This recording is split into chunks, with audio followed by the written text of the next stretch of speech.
Então vamos lá. Basicamente, para todas as formas que possuem cantos, nós vamos ter essas mesmas ferramentas aqui. Se eu utilizar as mesmas opções, se eu utilizar a ferramenta de seleção direta. Por se tratar de um polígono, eu vou até voltar aqui para o meu modo padrão, ela vai ter uma opção extra que não tem o retângulo, não tem elipse, por exemplo, e não tem algumas outras ferramentas, que é dada com a própria ferramenta de seleção. Então aqui, ó, com essa ferramenta de seleção, eu consigo aqui arredondar os cantos, beleza, como vocês viram, e eu consigo também, se eu pressionar aqui, ó, no caminho, percebam que ele tem aqui a opção de âncora, e ele tem aqui uma opção chamada caminho.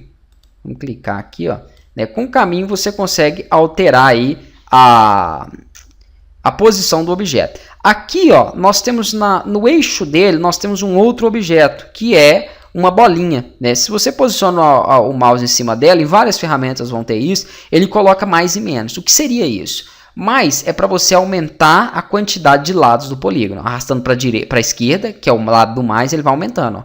Ó. 11 lados, 12 e assim por diante. Menos para você diminuir. Então aí eu posso fazer um triângulo, um quadrado com 4, um pentágono e assim por diante. Eu posso definir aí a quantidade de lados em que eu tenho dentro daquele polígono, utilizando a minha ferramenta de seleção. Vamos ver outros exemplos. Uma outra coisa, se você clicar, segurar e arrastar, vou pegar de novo ela. Aqui. Eu clico, seguro e arrasto. Enquanto eu estou montando o meu objeto, se eu pressiono a seta para baixo e para cima, eu consigo definir isso também. Tá joia? Então, estou desenhando ele, pressiono a seta para cima. Ele está colocando os lados ali para mim. Ó. Pressiono para baixo, ele vai diminuir os lados. Ok? Algumas outras ferramentas também têm esses recursos. Estou desenhando o retângulo.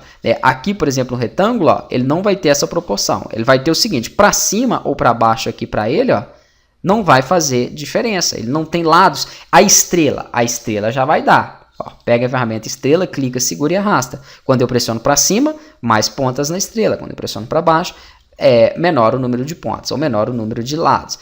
Mas e se eu não quiser fazer assim? Eu posso criar ela com a própria ferramenta aqui de seleção. Ó, ele vai ter as propriedades da estrela, como eu havia falado. Então ele tem aqui os cantos, como vocês podem ver. Eu consigo aqui redimensionar. Nós conseguimos aqui mexer nas proporções do caminho, ó, aumentando ou diminuindo, como vocês viram. Vamos ver a ferramenta de seleção direta. Ferramenta de seleção direta, posso arredondar, ó, a minha estrela. Manipulando aqui todos os lados dela, posso arredondar essa parte de dentro também. Ó.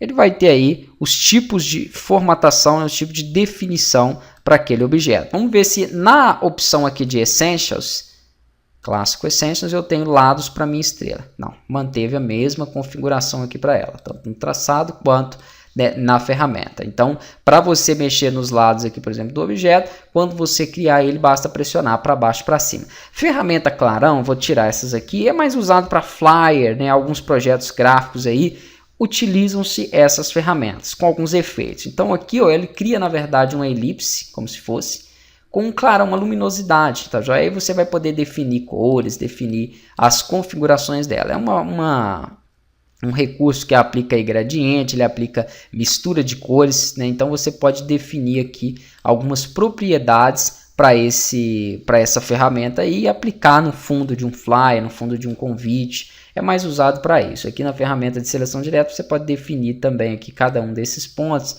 trabalhar com as configurações aqui dessa ferramenta, ó, aumentando ou diminuindo aqui a luminosidade. Então depois eu vou estar mostrando para vocês mais detalhadamente como que funciona esse objeto dentro aí de um projeto visual. Então a gente pode definir a opacidade dele aqui, ó. Às vezes você coloca no fundo o que é a opacidade. Para esse aqui eu acho que vai ficar mais fácil de explicar. Para os outros também dá, porque tem cores.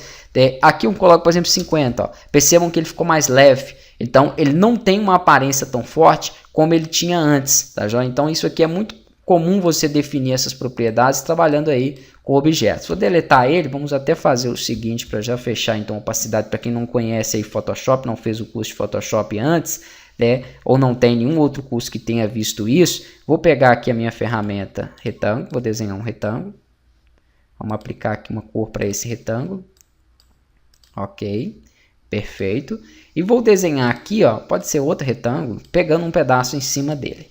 Esse segundo retângulo, vou dar um duplo clique na paleta de cores, vou colocar uma cor azul nele. Pronto. É claro que ele está passando por cima ali, eu não consigo visualizar o que está embaixo. Se eu coloco uma opacidade menor para ele, 30%, por exemplo, do Enter, ele fica com uma transparência no objeto. Ó. Foi muito aqui, ó, 70%. Ele continua azul, ele continua mantendo aquele preenchimento, mas ele tem uma transparência, então ele está como um objeto opaco. Isso vai ser muito comum aí, né, dentro do desenvolvimento, nós utilizarmos essas opacidades.